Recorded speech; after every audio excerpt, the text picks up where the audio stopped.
Shalom teman-teman semua, selamat berjumpa di Kones Channel.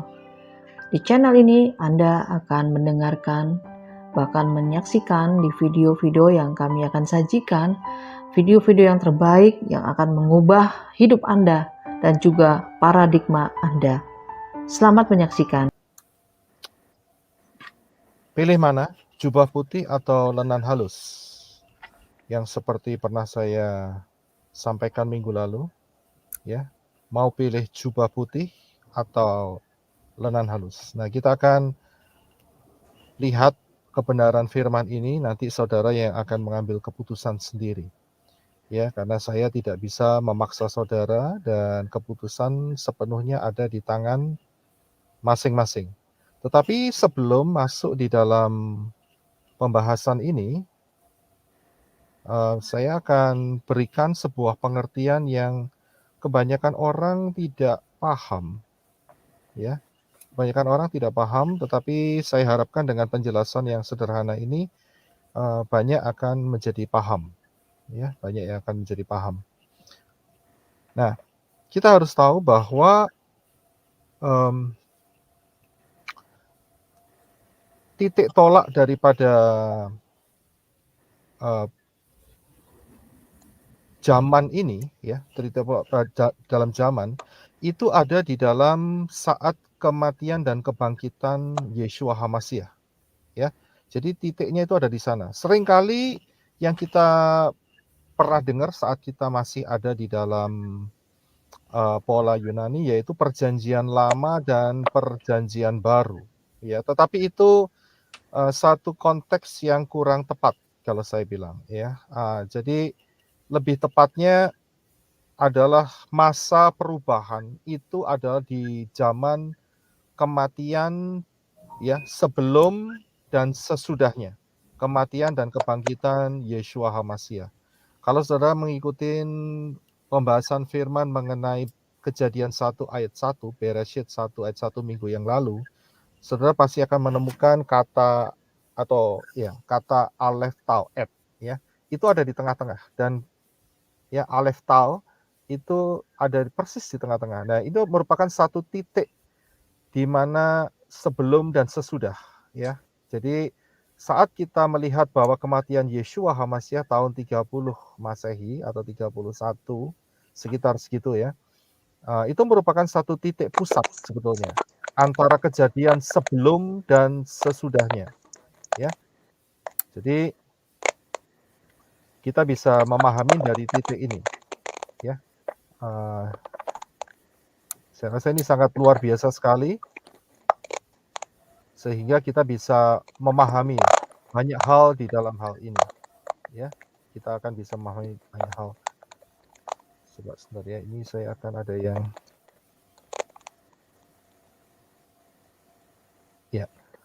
ya. Nah, ada masa sebelum dan sesudah kematian dan kebangkitan Yeshua HaMashiach. Nah, saya hari ini akan memberikan pengertian mengenai titik tolak iman sebelum dan sesudah. Kita akan lihat yang sebelum terlebih dahulu, ya. Jadi pada saat sebelum kematian Yeshua HaMashiach dan kebangkitannya, Bapak Yahweh telah memberikan cara untuk mengingat atau mengeksersis atau melakukan iman, ya, percaya itu dengan cara pengorbanan anak domba, ya. Dan itu dimulai sejak Adam dan Hawa kejatuhannya, kemudian diturunkan kepada Habel, ya, dan terus itu berlangsung terus-menerus. Jadi cara ini dipakai oleh Bapak Yahweh untuk memberitahu orang-orang yang dalam masa sebelum kematian Yeshua HaMashiach itu bahwa satu kali nanti, ya, satu kali nanti akan ada pengorbanan yang dilakukan oleh Bapak Yahweh sendiri, karena dia akan turun ke dunia di dalam rupa manusia dan mati di atas kayu salib, dan itu merupakan titik iman daripada seluruh umat manusia, baik yang sebelum maupun yang sesudah. Tetapi karena kita sedang berbicara tentang yang sebelum, maka yang sebelum peristiwa ya 30 atau 31 Masehi di mana kematian Yeshua HaMashiach, Bapak Yahweh yang menjadi manusia, yaitu Yeshua HaMashiach, itu orang-orang sebelumnya itu beriman kepada janji Elohim. Ya. Jadi mereka yang sebelum ya masa-masa sebelum peristiwa kematian Yeshua itu terjadi, mereka itu diarahkan imannya itu kepada future event. Jadi peristiwa yang akan datang, future event, yaitu mengenai janji. Kalau janji itu kan belum digenapi ya, masih janji. Ya, jadi coba saudara bawa pikiran saudara seolah-olah saudara ada di zaman sebelum pengorbanan Yeshua HaMashiach. Jadi iman-iman orang-orang itu melihat ke depan, ya, melihat ke depan, melihat future event, termasuk Abraham dan Ishak, juga semua orang-orang yang ada di dalam zaman sebelum kematian Yeshua HaMashiach, bahkan termasuk pengorbanan yang dilakukan di tabernakel atau kemah suci Musa. Itu mereka harus melihat ke depan. Jadi iman mereka melihat ke depan akan janji Elohim tentang kematian Yeshua HaMashiach. Future event, ya. Jadi kita harus paham. Jadi mereka itu melihatnya ke depan.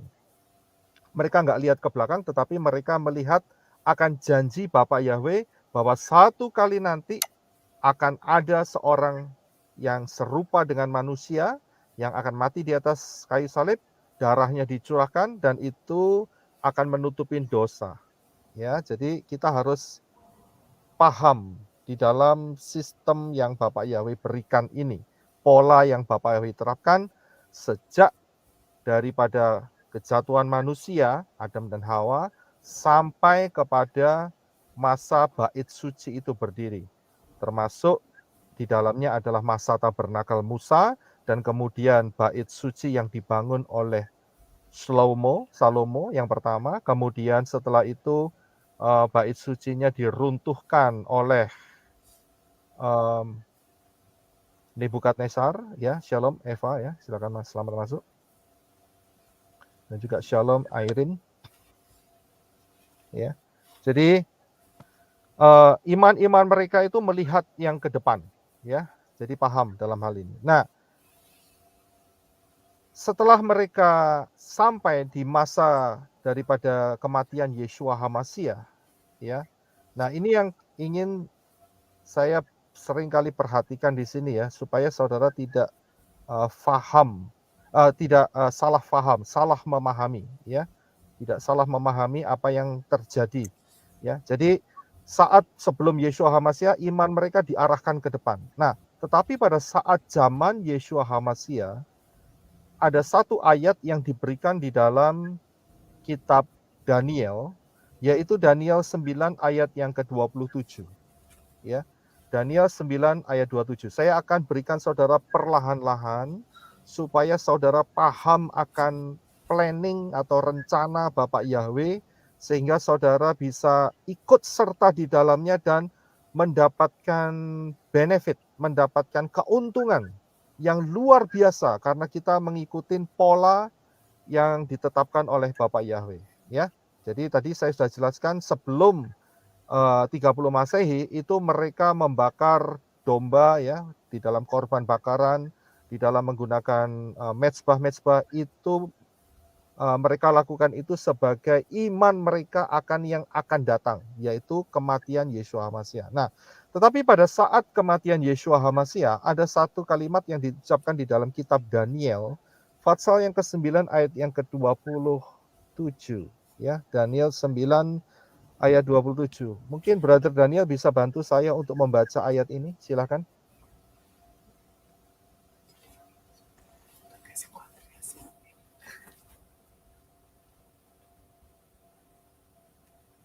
Kedengaran suaranya? Nggak dengar suaranya, mungkin mic-nya masih dibuka. Mic-nya harus dibuka. Mic-nya harus dibuka. Ya, silakan. Daniel 9 ayat 27. Iya. Raja itu akan membuat perjanjian itu menjadi berat bagi banyak selama 1 kali 7 masa. Pada pertengahan 7 masa itu, ia akan menghentikan korban sembelihan dan korban santapan. Iya, terima kasih. Jadi pada saat kematian Yeshua HaMasyiah itu menggenapi satu ayat, yaitu di dalam Daniel 9 ayat 27.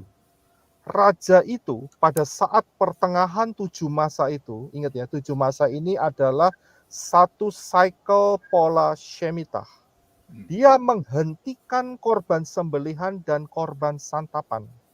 Jadi apa yang dilakukan orang-orang sebelum, ya, sejak zaman Adam sampai sebelum kematian Yeshua HaMasyiah itu di stop, dihentikan. Jadi sejak kematian Yeshua HaMasyiah itu korban-korban itu sudah digenapi, maksudnya begitu, ya. Jadi korban sembelihan dan korban bakaran itu sudah tergenapi, ya, sudah digenapi oleh kematian Yeshua HaMasyiah di atas kayu salib. Karena itu dikatakan raja itu dia menghentikan, stop, tidak ada lagi yang namanya korban daripada domba sembelihan, ya, untuk penghapus dosa dan sebagainya. Tidak ada, tidak perlu lagi. Karena Yeshua HaMasyiah sebagai penggenap daripada tindakan-tindakan profetik yang mereka lakukan dengan mengorbankan domba-domba atau lembu itu, ya. Jadi Yeshua HaMasyiah telah menggenapinya. Karena itu di dalam Daniel 9:27 dijelaskan bahwa raja itu, yaitu Yeshua HaMasyiah, ya, dia menghentikan. Jadi tidak akan ada lagi. Korban-korban itu sudah selesai. Lambang-lambang itu selesai di dalam hal korban, ya. Di dalam hal korban sembelihan, korban santapan itu selesai. Digenapkan dengan kematian Yeshua HaMasyiah. Nah, kalau saudara lihat bagian ini, saya juga sudah jelaskan masalah tema ini ada di dalam pola Shemitah. Kalau saudara kepingin lebih jelas lagi, saudara bisa buka di channel, ya, yang berjudul Shemitah dan Rapture. Ya, Shemitah dan Rapture. Saudara bisa buka di pelayananmenorah.com, di channel-channel yang memberitakan hal ini.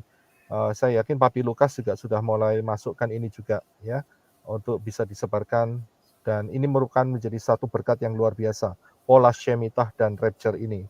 Saudara bisa mampir, saudara bisa lihat. Nah, saya akan kembali ke topik. Jadi, sekali lagi saya ulangin, Yeshua HaMasyiah menggenapkan semua, ya, lambang-lambang korban santapan, korban penghapus dosa yang dilakukan oleh orang-orang Israel, imam-imam Lewi, ya, Abraham, Noah dan sebagainya, ya, dengan mengorbankan domba itu telah digenapkan oleh Yeshua HaMasyiah, ya. Jadi selesai, ya. Jadi ini adalah ayat penggenapannya, yaitu Daniel 9 ayat yang ke-27, ya. Jadi saudara paham, ya. Jadi semua korban-korban itu tidak ada lagi. Mungkin saudara akan berkata, loh, kalau hari ini orang Israel mencoba untuk membangun altar dan mengorbankan domba, bagaimana? Saya harus kasih tahu, mereka menolak Yeshua HaMasyiah. Karena itu mereka melakukan ini sebagai penggenapan akan datangnya Mesias, tetapi bukan Yeshua HaMasyiah, tetapi anti HaMasyiah yang akan muncul, ya. Karena Yeshua HaMasyiah sudah menetapkan bahwa korban-korban sembelihan itu sudah selesai. Dan kalau hari ini bangsa Israel, perhatikan saja, sebentar lagi kita akan masuk di dalam hari raya yang pertama, yaitu Pesah, ya. Hari raya Pesah. Nah, nanti saudara akan lihat, tahun lalu mereka sudah mengadakan penyembelihan domba. Tahun ini saya yakin pasti, karena mereka mengharapkan datangnya Sang Mesias mereka, ya. Tetapi ingat bahwa yang mereka lakukan itu adalah untuk menyambut kedatangan anti HaMasyiah, bukan Yeshua HaMasyiah, ya. Karena Yeshua HaMasyiah telah menetapkan bahwa pengorbanan domba sudah selesai, ya. Nah, kita akan lanjutkan. Nah, kalau gitu, ya, bagaimana dengan pola sesudah kematian Yeshua HaMashiach. Nah, sebelum masuk di dalam yang kedua ini, yaitu sesudah, saya ingin menjelaskan suatu peristiwa yang terjadi saat kematian Yeshua HaMashiach. Karena ini penting sekali, saudara. Ya, sangat-sangat penting sekali. Hampir-hampir banyak orang tidak memperhatikan ayat-ayat ini, entah mereka tidak percaya atau bagaimana, saya kurang tahu. Ya, tetapi saya melihat ini satu event, satu peristiwa yang sangat penting.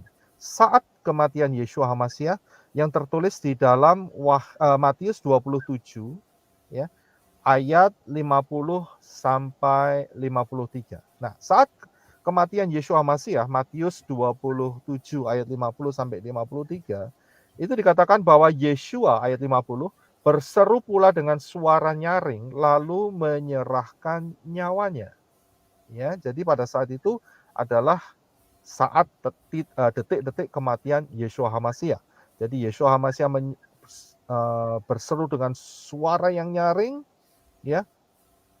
Suara yang terakhir itu adalah sudah selesai, ya, it is finished, ya. Dan kemudian Yeshua berkata, aku ke dalam tanganmu, aku serahkan nyawaku, ya, ke dalam tangan Bapa Yahweh, ke dalam tangan Elohim. Dan Yeshua mati saat itu. Nah, saat kematian Yeshua, ada beberapa peristiwa. Yang pertama adalah ayat 51, dikatakan bahwa dan lihatlah, tabir bait suci terbelah dari atas sampai ke bawah, dan terjadilah gempa bumi, dan bukit-bukit batu terbelah. Ya, jadi yang pertama adalah tabir bait suci yang memisahkan ruang suci dan ruang maha suci itu terbelah menjadi dua, dari atas sampai ke bawah. Bukan cuma itu saja, peristiwa ini dilanjutkan dengan terjadinya gempa bumi.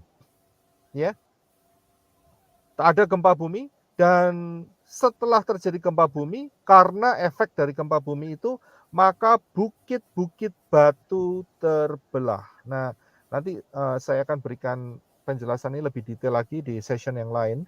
Tapi yang saya ingin cermati dalam hal ini adalah bukit-bukit batu terbelah, dan kemudian ayat selanjutnya berkata bahwa dan kuburan-kuburan terbuka, dan banyak orang kudus yang telah meninggal bangkit.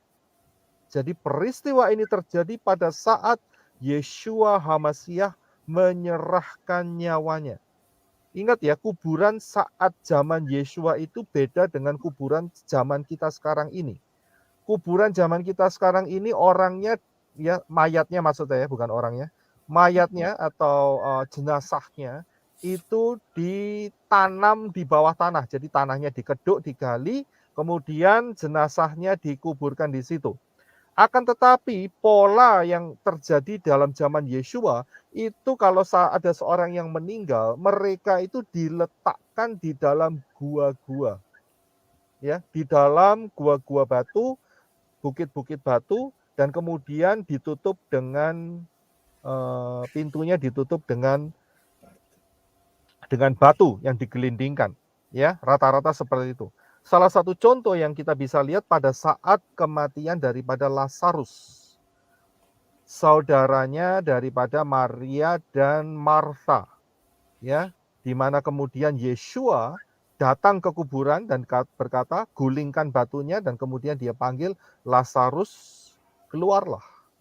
Ya, berarti Lazarus tidak ditanam di dalam tanah, akan tetapi hanya diletakkan di dalam gua-gua. Ini sebetulnya sebuah pengertian bahwa mereka punya iman bahwa satu kali nanti mereka akan keluar dari gua itu. Itu pengertian di sana, ya. Jadi itu yang pola Ibrani yang mereka lakukan saat itu. Nah, dikatakan di dalam ayat 52 ini, dikatakan kuburan-kuburan terbuka. Jadi bukan cuma satu yang terbuka.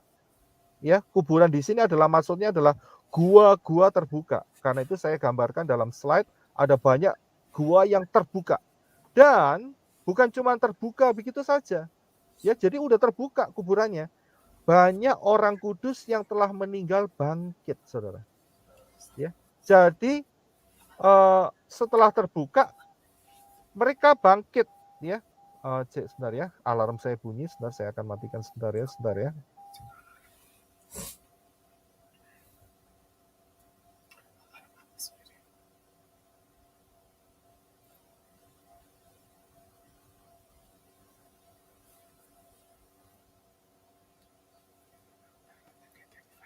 Ya, sorry. Ya, jadi orang-orang kudus yang telah meninggal itu banyak yang bangkit. Dan setelah mereka bangkit, ayat selanjutnya dikatakan, dan sesudah kebangkitan Yeshua, mereka pun keluar dari kubur, lalu masuk ke kota kudus, yaitu Yerusalem, dan menampakkan diri kepada banyak orang. Nah, saya akan berikan ceritanya dulu, saudara, supaya saudara paham. Jadi pada saat kematian Yeshua HaMashiach, ya, itu kubur-kubur itu terbuka, gua-gua itu terbuka, batu-batunya menggelinding semua. Dan orang-orang kudus yang telah meninggal itu bangkit di dalam kubur. Tetapi mereka tidak bisa keluar. Mereka bisa lihat keluar, tetapi tidak bisa keluar. Mengapa? Karena mereka harus menunggu kebangkitan daripada Yeshua HaMashiach. Ya, jadi mereka menunggu Yeshua HaMashiach bangkit, barulah dijelaskan ayat selanjutnya. Sesudah kebangkitan Yeshua HaMashiach, mereka pun keluar dari kubur. Nah, Yeshua HaMashiach matinya itu hari Rabu sore, saudara. Ya, hari Rabu sore. Saya coba mau cek suara saya. Suara saya jelas ya? Ya, jelas. Ya, jadi Yeshua HaMashiach matinya hari Rabu sore, saudara.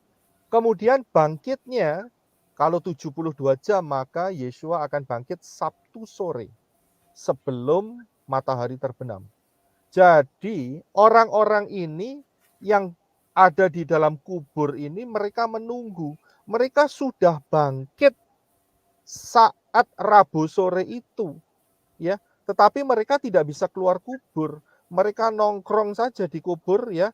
Mereka mungkin ngobrol-ngobrol Rabu sore, kemudian Rabu malam, Kamis seharian 24 jam, Jumat 24 jam, mereka juga masih belum bisa keluar.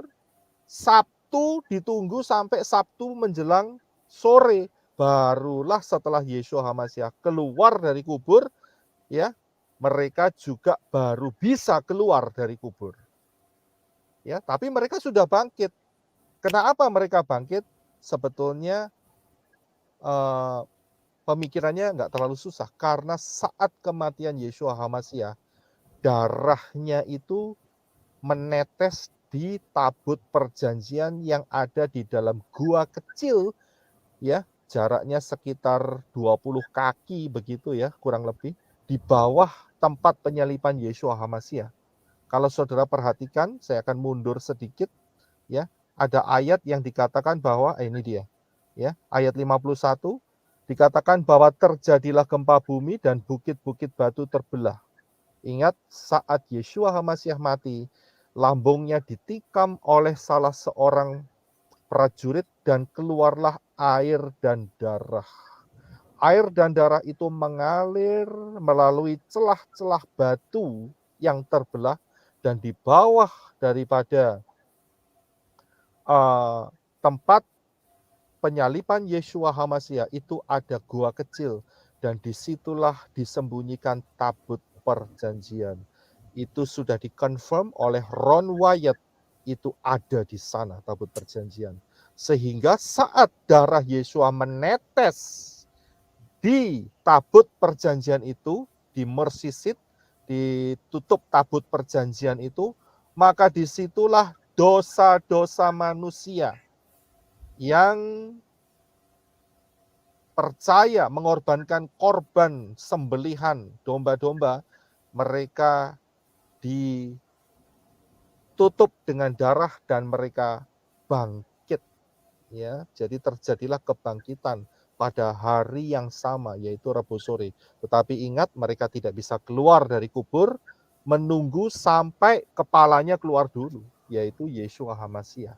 Karena itu ayat ini berkata 53, sesudah kebangkitan Yeshua HaMashiach, mereka keluar dari kubur. Nah, mereka keluar dari kubur nggak langsung pergi ke Shamayim. Tidak, Akan tetapi mereka menunjukkan diri kepada orang-orang di Yerusalem. Dikatakan lalu mereka masuk ke kota kudus, yaitu Yerusalem, dan menampakkan diri kepada banyak orang.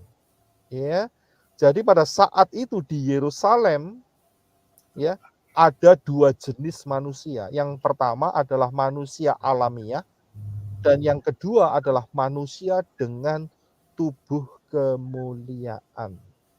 Ya, paham ya dalam hal ini ya. Ini sangat luar biasa sekali. Nah, peristiwa ini bukan hal yang aneh terjadi karena kita percaya kebangkitan Yeshua HaMasiah, dan itu sudah tertulis juga di dalam 1 Korintus 15 ya, ayat 54 dan 55. 1 Korintus 15 ayat 54 dan 55. Bisa minta tolong untuk Naomi Laura bisa membacakan buat kita. 1 Korintus 15, 54, 55. Bisa langsung dari screen. Silakan. Ya, sorry. 1 Korintus 15 ayat 54. Dan sesudah yang dapat binasa ini mengenakan yang tidak dapat binasa, dan yang dapat mati ini mengenakan akan genaplah firman Tuhan yang tertulis, maut telah ditelan dalam kemenangan. 55. Hai maut, di manakah kemenanganmu? Hai maut, di manakah sengatmu? Iya, terima kasih. Jadi, ya, setelah Yeshua membuktikan, ya, membayar lunas daripada dosa yang dilakukan oleh Adam, maka kematian telah ditelan oleh kemenangan Yeshua HaMasiah. Jadi kematian tidak perlu ada lagi. Karena itulah maka orang-orang yang dalam perjanjian lama, kalau saya boleh pakai istilah perjanjian lama, atau yang lebih tepatnya yaitu orang-orang yang percaya akan kematian Yeshua HaMasiah yang akan datang, ya. Nah, mereka tidak perlu lagi dalam kondisi yang mati, akan tetapi mereka sudah dilunaskan hutangnya, dosa-dosanya, dan mereka layak untuk dibangkitkan. Ini hanya bagi mereka yang beriman kepada kedatangan pertama Yeshua HaMasiah yang mati di atas kayu salib. Ya, jadi siapakah saja orang-orang yang dikatakan yang menampakkan diri kepada manusia jasmaniah di Yerusalem, siapakah mereka? Ya, kita bisa lihat ya daftarnya. Noah, Abraham, Sarah, Ishak, Yakov, Yosef, Joshua, Samuel, David, Daniel, Hananya, Misael, Asaria, Yesaya, Yeremia, dan seterusnya. Sampai Yohanes Pembaptis pun, bahkan Lazarus, dan juga termasuk, ingat, salah seorang penjahat yang ikut disalibkan bersama-sama dengan Yeshua HaMasiah. Itu adalah orang yang terakhir, saudara. Ya, itu kesempatan yang sangat luar biasa. Sudah di atas kayu salib, masih diberi kesempatan yang terakhir. Dan mereka telah dibangkitkan. Dan ini merupakan sebuah fakta. Ya, jadi kalau hari ini ada orang yang berkata, oh ini loh nanti kita akan ziarah, ada yang ke Israel ya. Saya mendengar ya ada beberapa orang ditunjukkan ini loh kuburannya Abraham. Saya bilang itu bohong. Ada yang berkata, oh ini tempat kematiannya Esther, Hadassah, Mordekhai. Saya pernah lihat itu klip-klipnya ada di YouTube ya. Saya bilang ini penipuan, saya bilang gitu. Kenapa? Karena ayat ini sudah membuktikan bahwa orang-orang yang percaya akan Yeshua HaMasiah itu telah dibangkitkan. Hadassah, Esther, kemudian Mordekhai, ya, Yusuf, Daniel, Sadrah, Hananya, Misael, Azaria, ya, dan kemudian orang-orang, semua orang yang percaya udah dibangkitkan, jadi nggak ada lagi kuburannya. Jadi kalau sampai hari ini ada orang yang bersiarah atau pergi ke Israel dan mereka mengatakan bahwa ini adalah kuburan daripada salah seorang tokoh dalam kitab suci yang percaya kepada Yeshua, itu bohong, ya, karena ayat ini sudah klaim bahwa ini benar-benar telah digenapkan. Ya, nah oke, kita akan lanjutkan selanjutnya. Ya. Kemudian bagaimana dengan masa sesudah penyalipan? Tadi kita bicara masa sebelum penyalipan. Nah, bagaimana dengan masa sesudah penyalipan dan kebangkitan Yeshua? Ya. Nah, Saudara perhatikan orang-orang yang beriman kepada Yeshua HaMasiah setelah kematian dan kebangkitannya itu beriman kepada penggenapan janji Elohim yang telah digenapi. Jadi kita ini yang sekarang, termasuk yang sekarang ini, ya, mulai sejak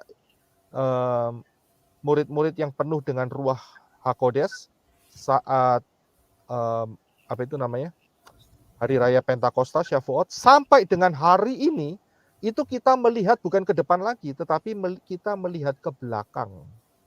Ya, kita melihat menoleh ke belakang. Iman kita adalah beriman kepada penggenapan, karena Bapak Yahweh sudah menggenapi janjinya. Ya, beda dengan yang sebelumnya. Yang sebelumnya melihat ke depan, sekarang kita melihat ke belakang, karena peristiwa ini terjadi sudah hampir 2000 tahun yang lalu.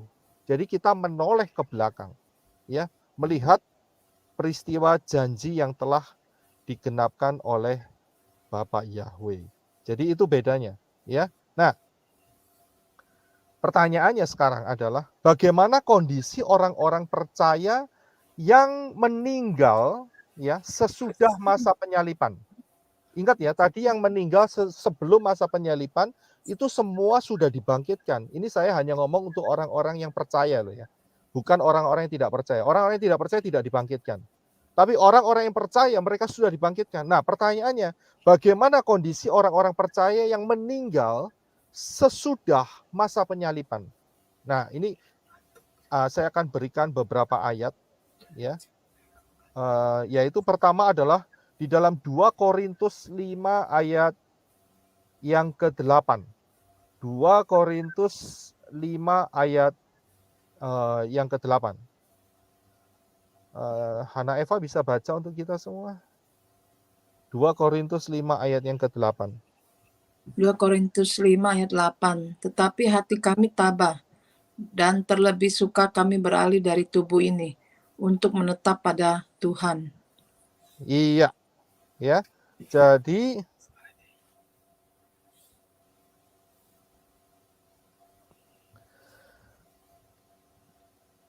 di dalam ayat ini dijelaskan bahwa Rabi Saul, Rasul Paulus berkata, dia lebih suka beralih dari tubuh ini dan menetap kepada Tuhan. Nah, coba kita tunggu dulu penjelasannya. Kita akan buka lagi di dalam satu ayat lagi, beberapa ayat lagi, yaitu di dalam 2 Korintus 12 ayat yang kedua sampai yang keempat. Ya, 2 Korintus 12. Bisa minta tolong Rika untuk membaca untuk kita semua. Oke. 2 Korintus 12 ayat 1. Ayat 2. Aku tahu tentang seorang Kristen 14 tahun yang lampau, entah di dalam tubuh aku tidak tahu, entah di luar tubuh aku tidak tahu. Elohim yang mengetahuinya. Orang itu tiba-tiba diangkat ke tingkat yang ketiga dari Samaim. Aku juga tahu tentang orang itu. Entah di dalam tubuh, entah di luar tubuh, aku tidak tahu. Elohim yang mengetahuinya. Ia tiba-tiba diangkat ke Firdaus. Iya, oke. Satu ayat lagi, ya, satu ayat lagi. Angel bisa baca untuk kita semua Lukas 23 ayat 43. Kata Yeshua kepadanya, aku berkata kepadamu, sesungguhnya hari ini juga engkau akan ada bersama-sama dengan aku di dalam Firdaus. Iya, jadi ini penjelasannya saudara. Untuk orang-orang yang percaya, ya, termasuk kita semua, tapi buat kita kelihatannya nggak terjadi kelihatannya ya. Karena apa? Karena nggak lama lagi akan ada rapture, yaitu nanti penjelasannya nanti. Tapi untuk ya, perhatikan. Jadi sejak kematian dan kebangkitan Yeshua HaMasiah sampai hari ini, Kalau orang itu percaya kepada Yeshua HaMashiach berdasarkan ayat-ayat yang telah kita baca, ya, maka saat orang itu meninggal, ya, tubuhnya itu akan dimasukkan di dalam kuburan, akan tetapi rohnya, roh jiwanya, jiwa rohnya itu akan langsung ketemu dengan Yeshua HaMashiach di Shamayim. Ya, dari ayat-ayat yang telah kita baca itu. Jadi prosesnya tidak lagi sama seperti orang-orang yang sebelum kematian Yeshua HaMashiach. Mereka harus menunggu di satu tempat. Dan tempat itu namanya adalah Abraham Bosom. Atau yang disebut pangkuan Abraham. Itu sudah bisa lihat di peristiwa Lazarus dan orang kaya. Ya, itu mereka semua dikumpulkan di Abraham Bosom atau pangkuan Abraham. Dan setelah Yeshua HaMashiach mati di atas kayu salib dan mereka bangkit semua. Tapi hari ini, seperti yang ayat-ayat yang kita sudah baca tadi di atas, yang terakhir, dikatakan bahwa kalau sampai tubuh ini berpisah dengan jiwa roh, maka tubuh ini yang mengalami kematian akan masuk di dalam kuburan, sedangkan jiwa roh itu, ini bagi orang yang percaya ya, akan langsung ketemu dengan Yeshua HaMashiach. Akan langsung seperti yang dialami oleh Rabi Saul. Dia akan naik ke surga atau Shamayim, saya lebih cocok dengan kata Shamayim. Shamayim level yang ketiga, tingkat yang ketiga, seperti yang telah kita baca di dalam Korintus tadi. Ya, dan kondisi ini berlangsung sampai dengan rapture. Ya, ingat ya, jadi kondisi ini akan berlangsung sampai rapture. Jadi startnya itu adalah saat kebangkitan Yeshua HaMashiach sampai rapture. Nah, kita akan coba lihat mengapa sampai rapture. Ya, mengapa sampai rapture? Nah, kita akan lihat prinsip daripada rapture. Ya, slide yang berikutnya. Ya, jadi saudara, kondisi ini akan berlangsung sampai rapture. Jadi sejak kematian, kebangkitan Yeshua HaMashiach kondisinya sama. Tubuh jasmaniah masuk ke kubur, kemudian roh, jiwa roh akan ketemu dengan Yeshua HaMashiach di Shamayim. Ya. Nah, bagaimana dengan prinsip rapture?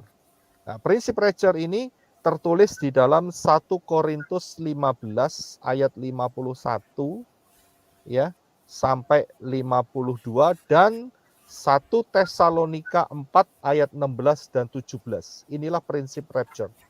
Ya. Ingat ya, peristiwa yang di atas tadi sampai rapture. Kenapa dengan adanya rapture? Maka kita akan lihat prinsip rapture di dalam 1 Korintus dan di 1 Tesalonika.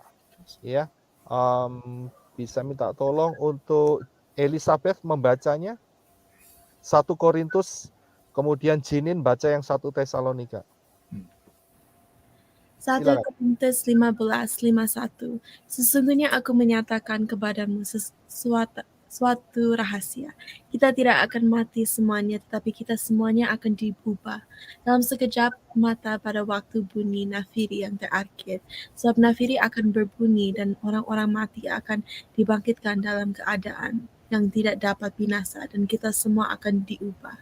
Ya, thank you. Sekarang Jinin 1 Tesalonikanya. Sebab pada waktu tanda diberi, yaitu pada waktu penghulu malaikat berseru dan sangkakala Elohim berbunyi, maka Tuhan sendiri akan turun dari Shamayim, dan mereka yang mati dalam HaMashiach akan lebih dahulu bangkit. Sesudah itu kita yang hidup, yang masih tinggal, akan diangkat bersama-sama dengan mereka dalam awan penyongsong Yeshua HaMashiach di angkasa. Demikianlah kita akan selama-lamanya bersama-sama dengan Yeshua HaMashiach.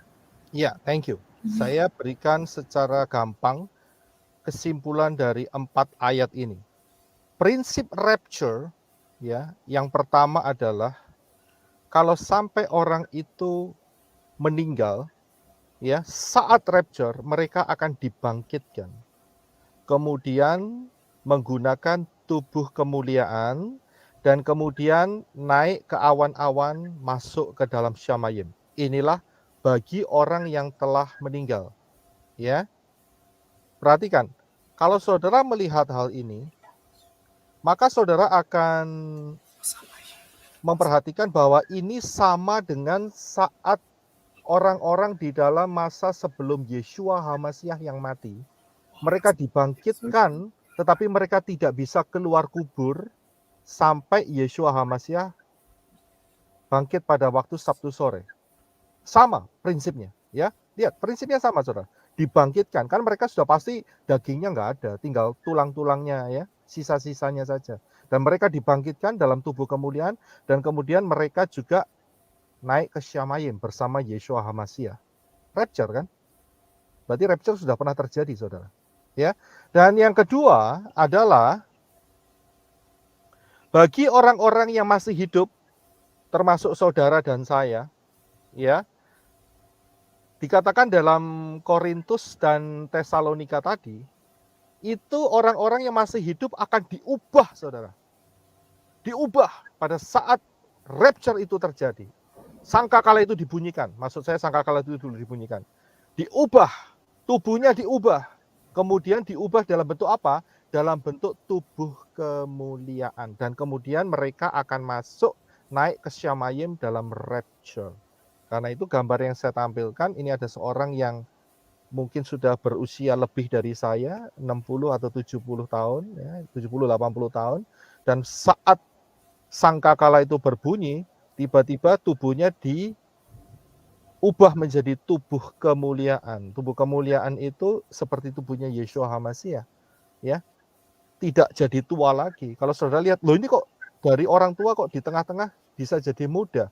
Ingat saudara, yang bikin faktor penuaan kita ini adalah dosa.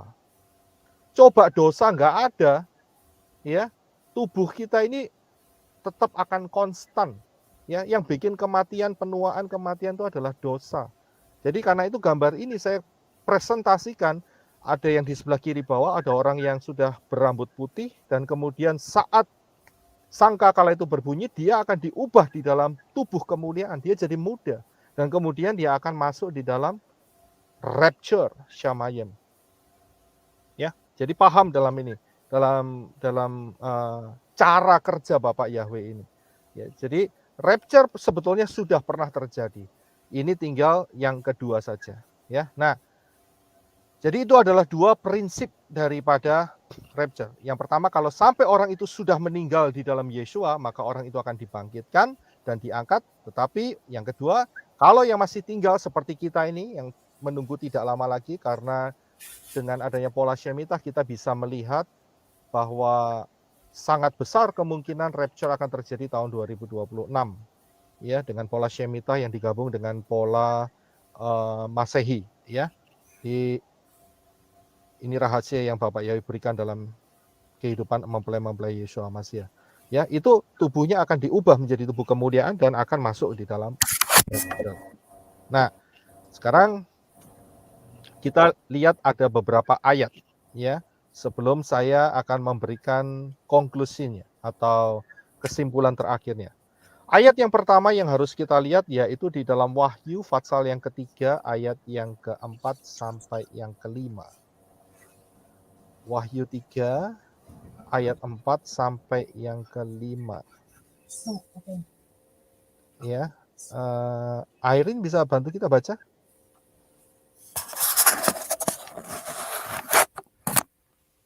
Wahyu 3 ayat 4, tetapi di Sardis ada beberapa orang yang tidak mencemarkan pakaiannya. Mereka akan berjalan dengan aku dalam pakaian putih, karena mereka adalah layak untuk itu.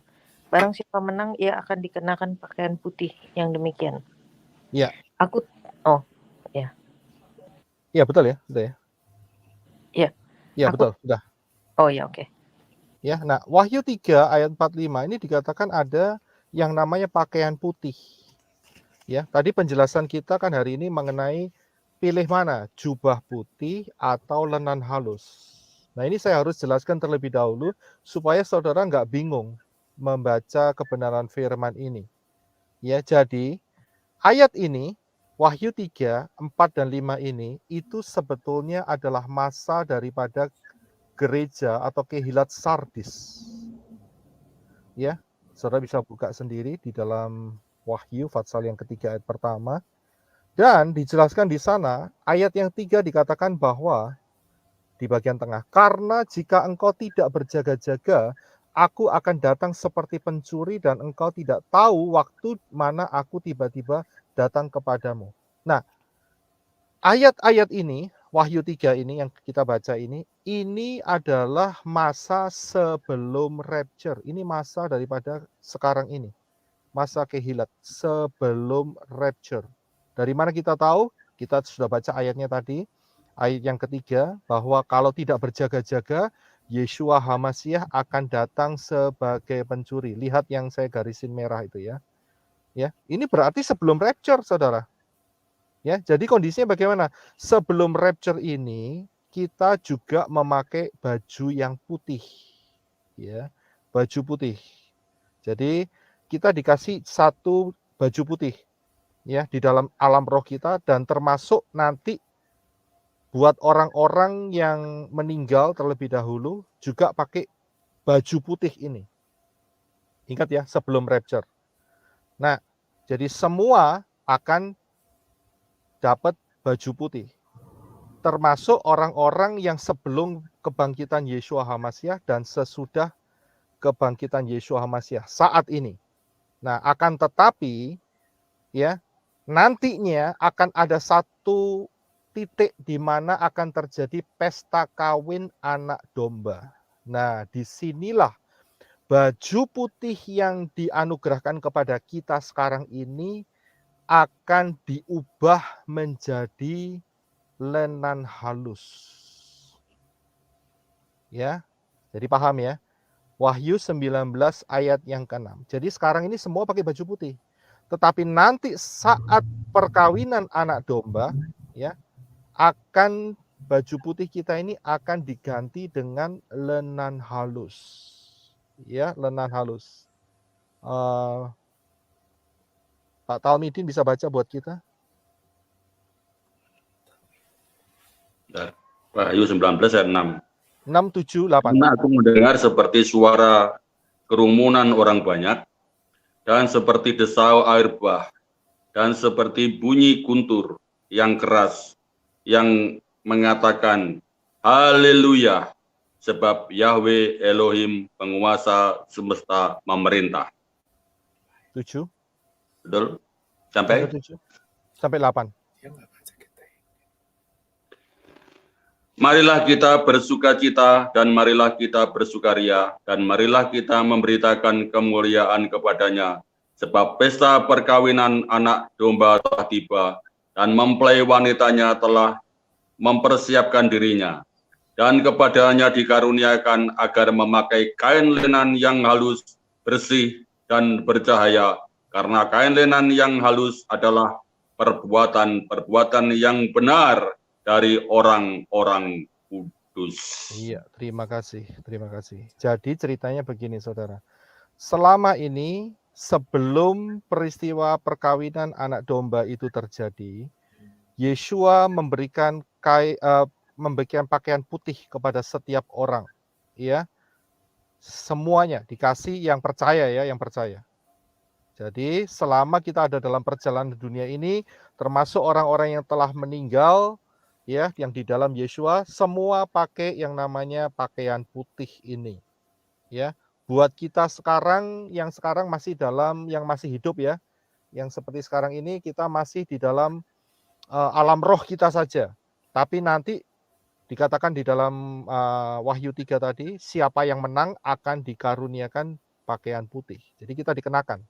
Ya. Nah, ini akan terus berlangsung sampai masa di mana ada satu titik, yaitu peristiwa perkawinan anak domba. Nah, di dalam peristiwa perkawinan anak domba inilah baju putih kita ini akan diganti, ya. Tapi akan diganti menjadi kain lenan halus. Akan tetapi dengan satu syarat, yaitu syaratnya adalah kain lenan halus itu adalah perbuatan-perbuatan yang benar dari orang-orang kudus. Berarti ini merupakan rewards atau hadiah. Jadi kalau sampai nggak ada yang berbuat apa-apa, ya tetap bajunya putih, nggak akan pernah pakai yang namanya kain lenan halus. Begitu. Ya, jadi saudara paham mulai sekarang. Lenan halus yang berkilau-kilauan, yang putih bersih itu adalah perbuatan-perbuatan yang benar dari orang-orang kudus. Ya. Jadi ini adalah rewards. Jadi nanti kalau sampai di Syamayim, saat kita menerima rewards, maka pakaian putih kita akan ditambahi, yaitu dijadikan kain lenan yang halus yang berkilau-kilauan. Ya, jadi pahami sampai di situ dulu. Nah, tapi ada satu ayat yang juga menyatakan bahwa ada orang lain yang pakai yang namanya jubah putih, ya, di dalam Wahyu Fatsal yang ke-6. Nah, kita akan lihat itu. Ya, kita akan lihat sebagai konklusinya yang terakhir. Saudara perhatikan apa yang menjadi perbedaan pakaian putih yang sekarang dengan jubah putih yang ada di dalam Wahyu Fatsal yang ke-6 dan ke-7. Ya, apa yang menjadi perbedaan? Karena di dalam Wahyu 6 dan ke-7 itu ada disebut sekelompok orang, bahkan dikatakan Fatsal yang ke-7 itu dari segala suku, kaum, bangsa, dan bahasa. Mereka dikenakan jubah putih dan memegang daun palem. Ya, nah kita harus paham. Ingat, jangan potong ayat seenaknya sendiri dan membangun konsep sendiri. Biarlah firman menjelaskan firman. Ya, ayo kita akan lihat siapakah jubah putih ini, pemakai jubah putih ini. Saya ingin berikan saudara bagan ini. Ya. Jadi setelah kematian Yeshua HaMasiah, next event atau acara daripada Bapak Yahweh yang akan datang adalah pengangkatan.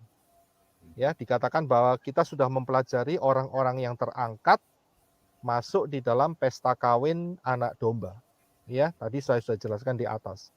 Akan tetapi ingat bahwa tidak semua orang terangkat. Ada yang tertinggal. Nah, ini dia saudara.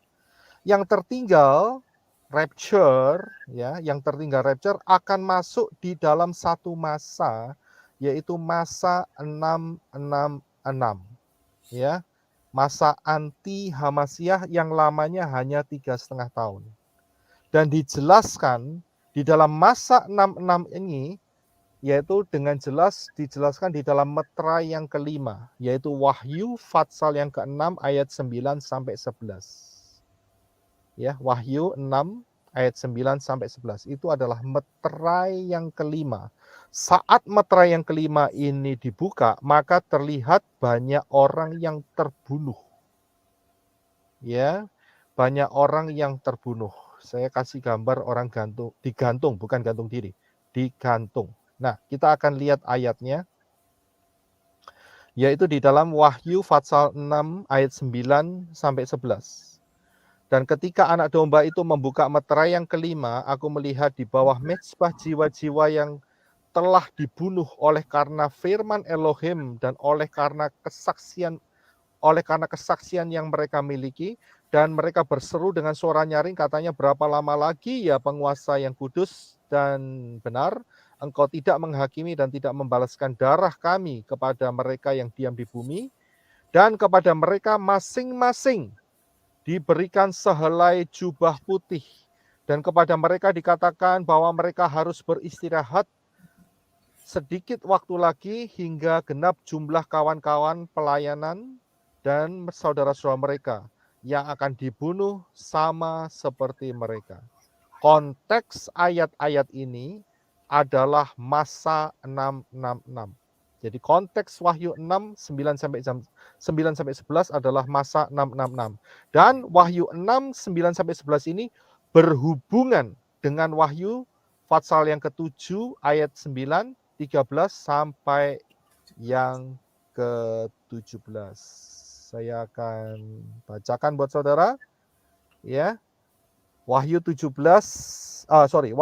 ayat 13, Wahyu 7 13. Yang 9 saudara bisa baca sendiri.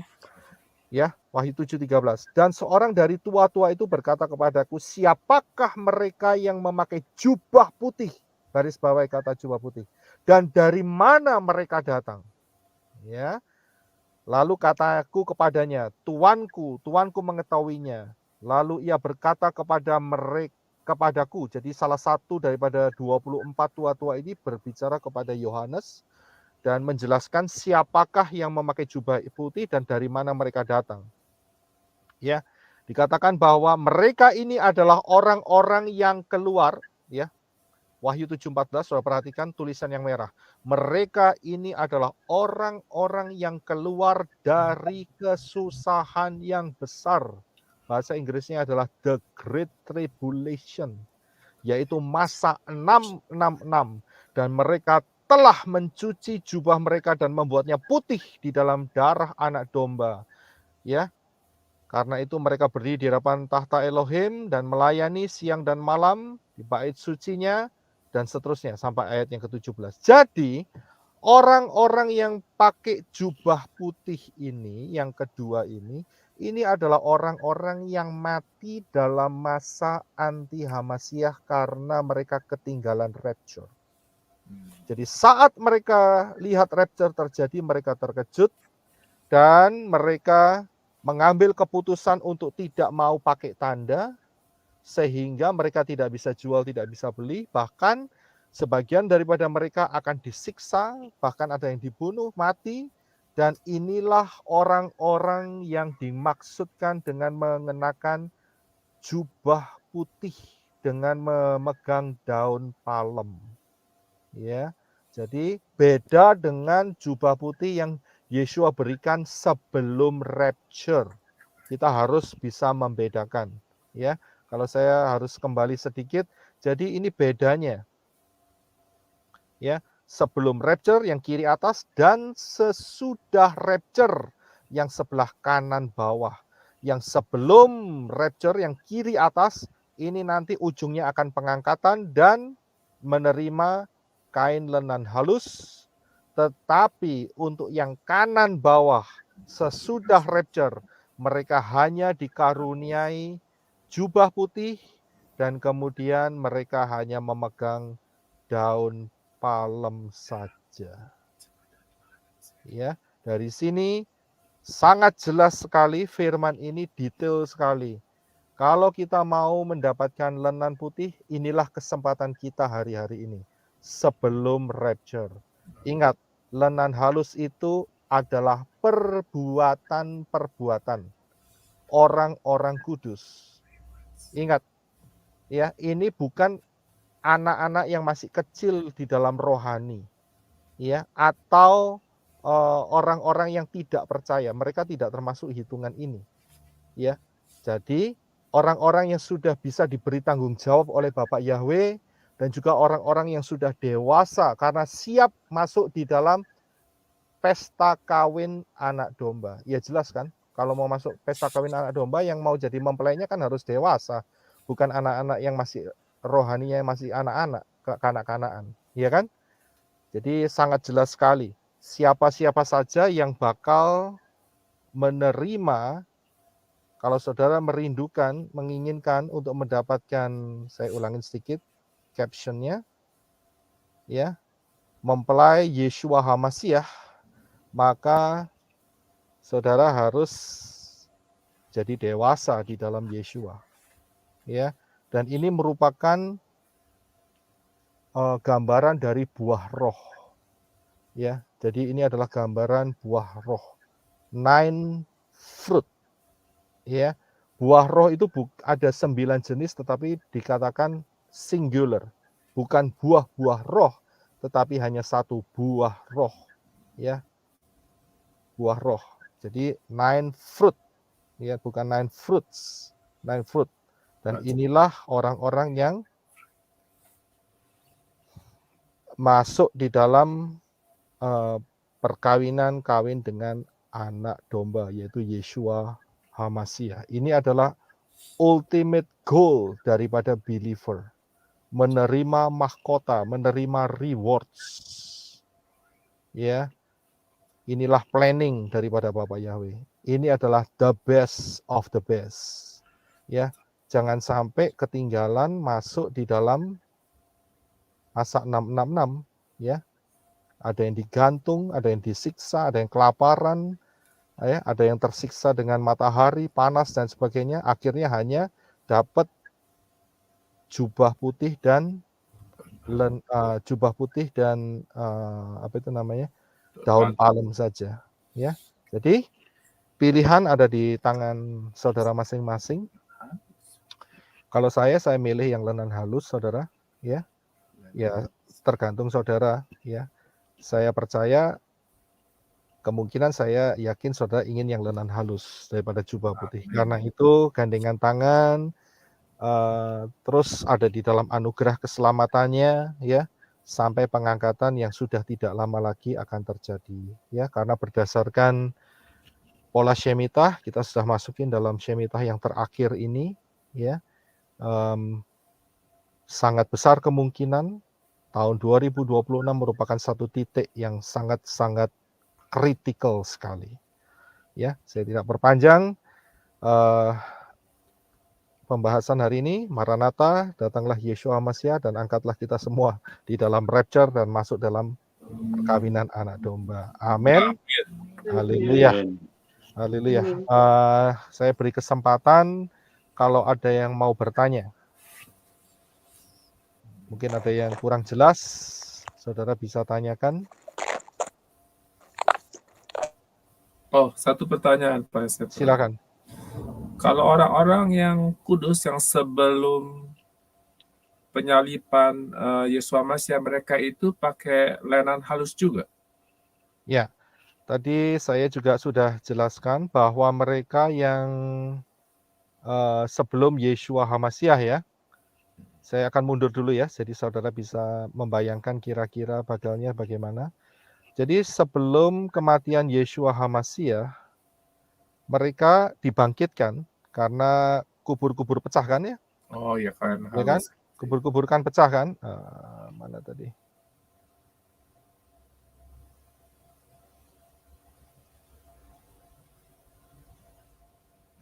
Ya, ini dia.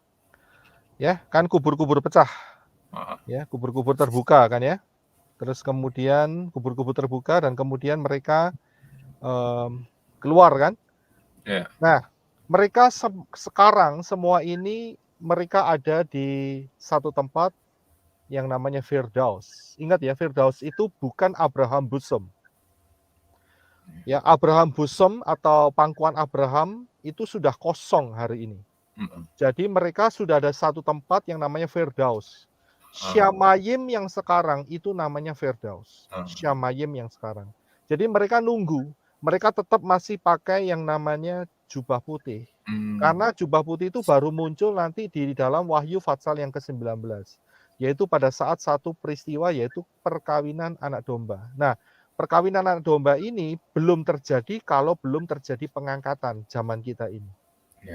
Ya, jadi buat mereka yang sebelum kematian Yeshua HaMashiach sudah dibangkitkan saat kematian Yeshua HaMashiach, mereka sampai hari ini masih tetap menggunakan yang namanya pakaian putih. Ya, mereka menunggu sampai sama kita.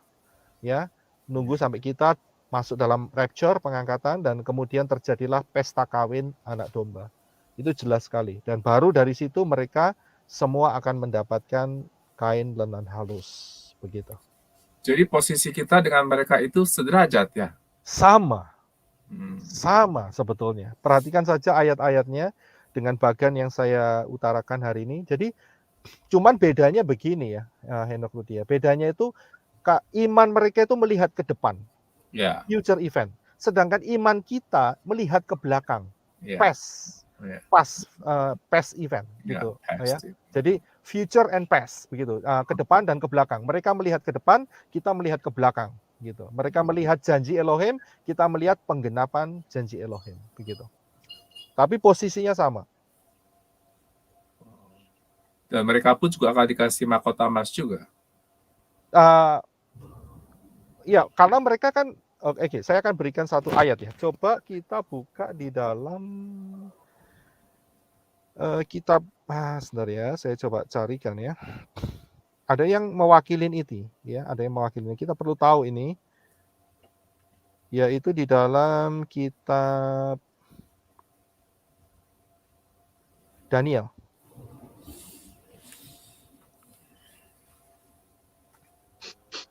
Ya, kitab Daniel ya. Wah, ini luar biasa kitab Daniel ini.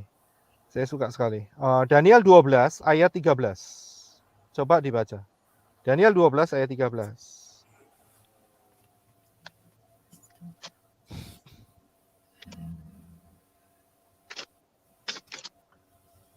Daniel 12 ayat 13. Silakan. Saya baca ya, Pak. Ya, silakan. Yang udah dapat silakan. Tetapi engkau pergilah sampai tiba akhir zaman, dan engkau akan beristirahat, dan akan bangkit untuk mendapat bagianmu pada kesudahan zaman. Ya, perhatikan kata mendapat bagianmu pada kesudahan zaman. Ini merupakan peristiwa di mana pembagian rewards. Ini gambarnya nih. Gambarnya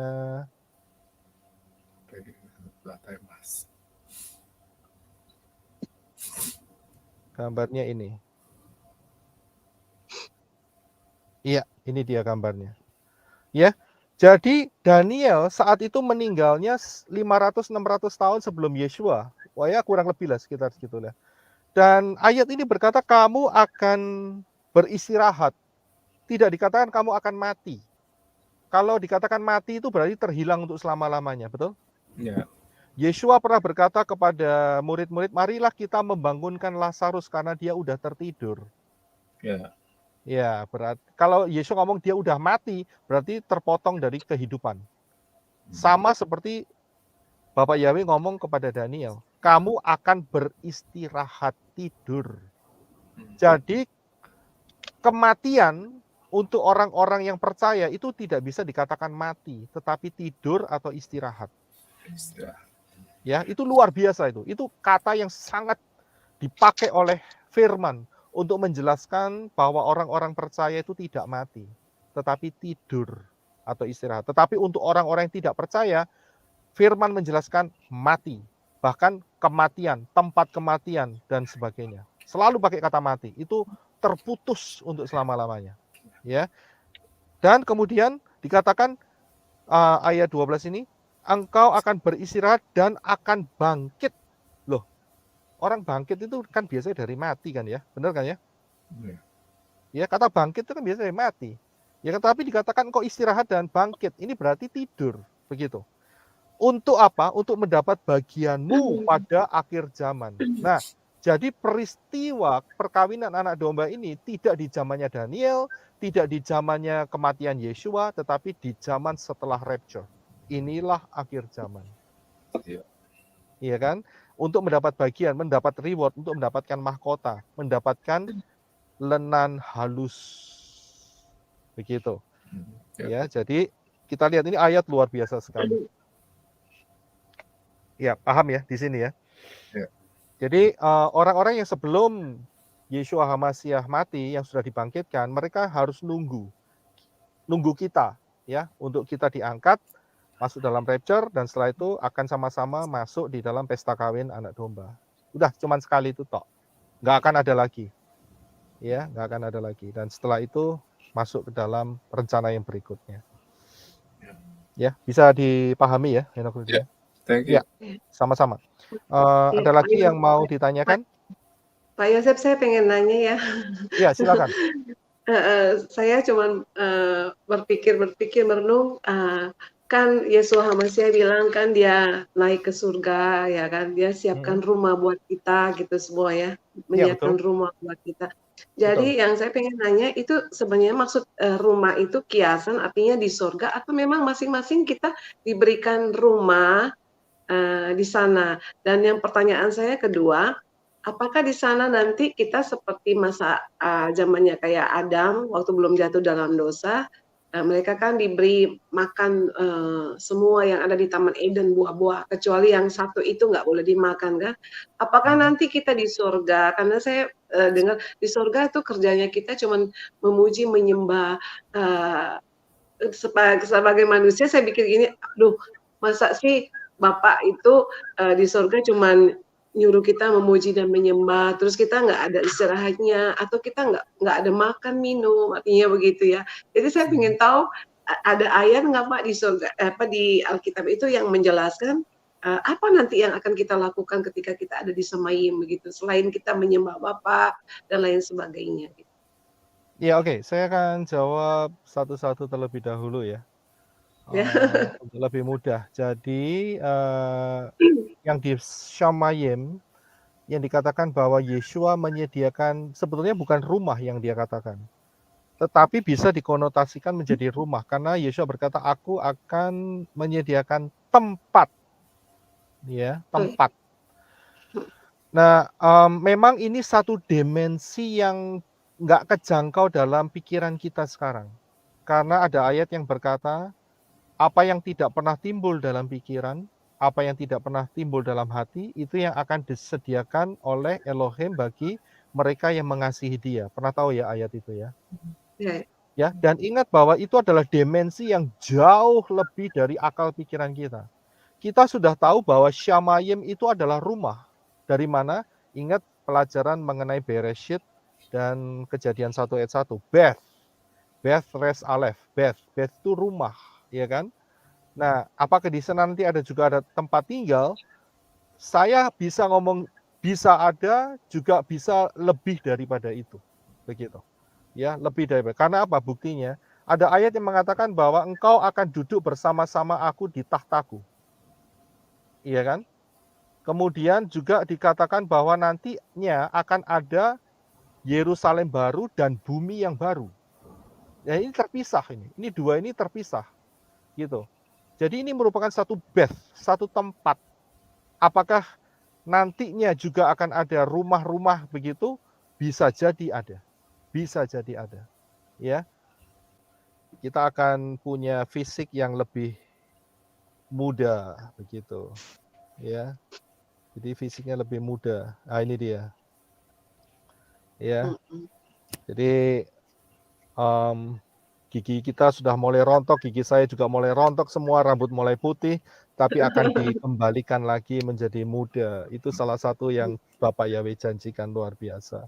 Ya, dan makanannya akan sangat luar biasa. Karena memang ada, karena dikatakan di dalam Wahyu itu dikatakan bahwa ada pohon yang berbuah dan buahnya untuk menyembuhkan, daunnya menyembuhkan, buahnya kita bisa nikmati dan sebagainya, itu ada. Ya. Tapi memang tidak banyak difokuskan oleh firman untuk membicarakan masalah itu. Firman hanya memfokuskan banyak membicarakan soal keselamatan sampai pengangkatan begitu. Ya, yang menyangkut keselamatan roh jiwa kita begitu. Ya, kegiatannya pasti akan luar biasa. Ya, silakan. Iya. Pak, kira-kira di sana nanti di Semayim kita ini kayak gini, kita kan saling kenal di dunia. Kira-kira di sana kita saling mengenal nggak satu sama yang lain, Pak? Atau mindset pikiran kita diubahkan, terus kita hanya tahu kita dengan Bapak gitu loh. Kalau menurut teman-teman bagaimana? Ada yang mau respon dulu sebelum saya respon? Ya kan sudah dikasih tahu tadi, tanpa tanpa Keva mengenal Elia dan Moshe, dia sudah tahu ya. Kita pasti juga tahu siapa mereka itu. Siapa kita. Iya, betul. Jadi nanti di Shamayim itu langsung automatically akan saling kenal tanpa harus kenalan. Karena sudah dikasih tahu sama Yeshua saat peristiwa ketemu dengan Elia dan Moshe. Ya kan? Karena itu yang pertama. Yang kedua, karena itu firman mengatakan barang siapa yang tidak mengampuni saudaranya, dosanya tidak diampuni. Dengan kata lain, kalau di dunia ini tidak mengampuni saudaranya, ya mana bisa kumpul di sana, ya kan? Lebih baik orang itu dikembaliin dosanya dan dipisah. Itu bahaya sekali. Jadi ayat itu membuktikan bahwa sampai di sana itu tidak ada tempat untuk, ada satu permainan yang sering dimainkan anak kecil yaitu hide and seek. Apa itu namanya? Petak umpet. Nah, petak umpet. Jadi di Shamayim nggak ada petak umpet. Tempatnya luas, tahu semua begitu. Gimana cara petak umpet? Nggak ada petak umpet di sana. Ya, karena itu Bapak Yahweh berkata, Yeshua berkata, kalau kamu tidak mengampuni, dosamu lebih baik tak balikin ke kamu terpisah gitu. Wah, dahsyat itu. Gawat itu namanya. Mengerikan. Ya. Ya kan? Akan terpisah untuk selama-lamanya. Karena itu alasannya. Karena di sana udah begitu masuk Syamain akan kenal satu sama lain. Kita bukan cuma tahu bisa melihat Bapak Yahweh sendiri dan malaikat-malaikat, tidak. Tetapi antar sesama manusia akan sangat transparent sekali. Kayak komputer tingkat tinggi gitu. Langsung kenal. Langsung bisa mendeteksi. Gitu. Ya, satu masa yang sangat luar biasa sekali. Haleluya. Haleluya. Ya, satu pengharapan, inilah pengharapan kita yang sangat dahsyat yang diberikan Bapak. Bahkan firman ini saya bilang luar biasa loh. Detail-detailnya bagaimana caranya ya, itu bisa diberitahukan kepada kita. Itu sangat-sangat firman Tanak dan Brit Gadasa ini sangat luar biasa sekali. Sangat-sangat luar biasa sekali. Terima kasih teman-teman semua yang sudah menyaksikan video ini.